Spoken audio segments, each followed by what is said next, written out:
Have you ever stood in front of a painting, or maybe just the paint aisle at a hardware store, and just wondered, where do all these incredible colors come from? Well, today we're going to pull back the curtain and reveal a secret. A really simple one, actually. The secret behind every single color you can possibly mix with paint. So let's start with that big question. Seriously, think about it for a second. The deep green of a pine tree, that crazy vibrant orange of a sunset, the soft purple in a twilight sky, it seems like there must be millions of them, right? An infinite number. But what if I told you it all starts from a place that's incredibly simple? The answer is this number, 3. That's it. Every single color a painter can create starts with just 3 fundamental hues. I know, it sounds kind of crazy, but it's the absolute truth of how paint mixing works. To really get this, you've got to think of color as language. And these 3 colors, well, they're the alphabet. Once you master these 3 letters, you can write any color story you can imagine. So let's get introduced to the foundation of everything. Let's meet the primary colors. Now, what makes a color primary? It means they're the originals, the source. You can't mix anything together to make them. They just exist. They are the pure, unmixable building blocks from which every single other color is born. First up in our trio of superstars, we have this powerhouse, red. Red is the color that brings the heat. It's warm, it's bold, and it's just packed with energy. When you add red to a mix, you're not just changing the hue, you're literally injecting a feeling of warmth and intensity. All right, our second letter in the color alphabet is the brilliant and bright yellow. Yellow. It's basically sunshine in a tube, isn't it? It's bright, it's cheerful, and this is super important for mixing, it's the lightest of the 3 pigments.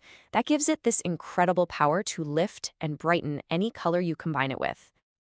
And our third and final primary color, the cool, calm, and powerful blue.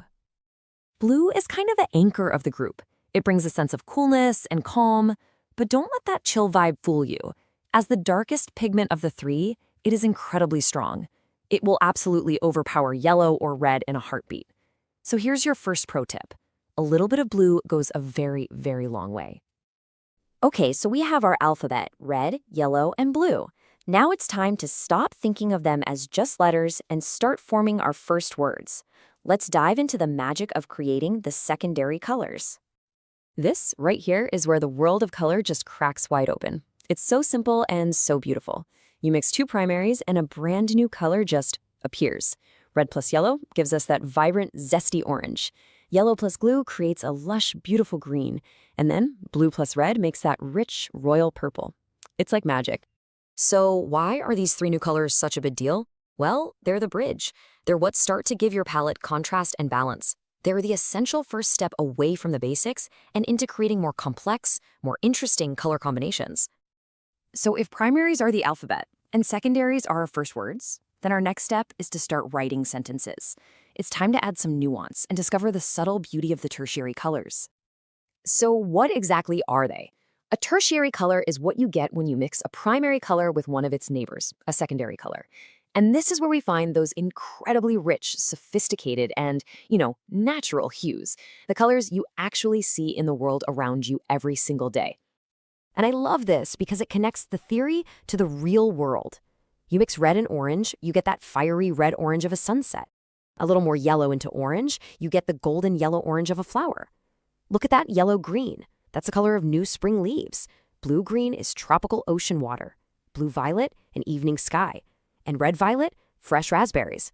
See? These colors are all around us. Okay, so you get the theory now. You have the alphabet, the words, the sentences. But to actually be a great mixer, you need to know the rules of the road. Let's go over a few pro tips that will guarantee you get perfect mixes pretty much every time. Here they are. 4 simple but super powerful principles. 1. Always add your dark colors, like blue and red, slowly, just a tiny bit at a time. 2. Test your mix in a small batch first before you go all in. 3. If a color is way too bright, add a tiny speck of its opposite on the color wheel. That'll tone it right down. And 4, keep your primary paints clean. Don't let them get contaminated. And this slide shows you exactly what I mean by that first principle. Look at this. If you just dump a bunch of that powerful blue into your delicate yellow, you get, well, a murky mess. It's mud. But if you add just a little dab of blue at a time, you get a perfect, vibrant green. It is all about control. So what does this all add up to? It adds up to this. This chart right here. That's the whole story.